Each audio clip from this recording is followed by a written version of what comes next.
मुंड नेउछि ମ୍ୟାଲେରିଆ जनक परे जनक प्राण नेउछि। एजावत 2 जनकर मृत्यु होइतिबा बेले सेथिरु जणे छात्र रहिछंती, जहा स्वास्थ्य विभाग समेत प्रशासनिक व्यवस्था उपरे प्रश्न उठाइछि। 2 जनकर मृत्यु होइतिबा बेले चिकित्सित अवस्था रहिछंती आक्रांत छात्र छात्री। जिला हॉस्पिटल ले उन्नत मानर व्यवस्था नथिबा अभियोग, जहार दृश्य रायगड़ा जिले में देखा मिली। 1 सप्ताह मध्य ମ୍ୟାଲେରିଆ 2 जनकर मृत्यु होइछि। मृत जने छात्र रायगड़ा जिला बड़ कसपाड़ू गाँवर जयसेन कंडागरी।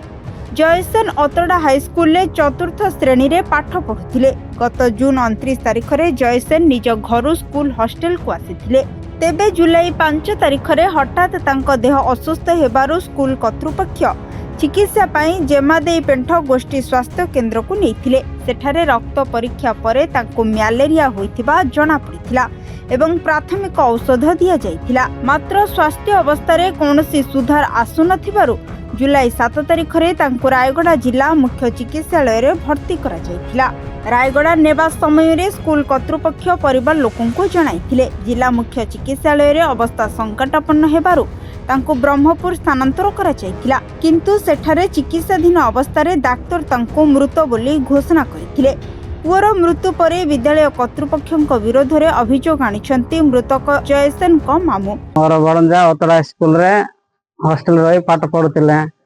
तापर केते दिन 3 तारिख रे ज्वर हेतिला। पुणी हमर सार मन कहले नाही किछि ना देखा दर्शन करले नाही। हेले तापर कोन हला ओवर ये हला पर ज्वर बेमार हला पर तार मुंड को चलला पर मेडिकल जाई कर जॉइन करले हमर माने रायगड़ा जिला हॉस्पिटल रे। हेले से माने हमें पारबुना बोल कहलारो डायरेक्ट रेफर कर देले बरमपुर। जदि हमें जदि 7 दिन पूर्व हमको जदि 2 दिन आगरो हमको फोन करतिले जणैतिले हम कोन गोटे उपाय करतांतो सर। एते दिन रख देई करे हमको ओवर हला पर कम गला पर फोन कर जणैले हमें कोन कर पारब को सर। रायगड़ा रो रेफर कले बरमपुर सर। बरमपुर केते दिन 7 दिन केते दिन रखिले तापर आज 6टा भितर मृत्युवरण कले सर। एही अघटन परे स्कूल बहु छात्र छात्री ମ୍ୟାଲେରିଆ रोग रे आक्रांत होई वर्तमान चिकित्सित हेउथिबा खबर सामना को आसीछि।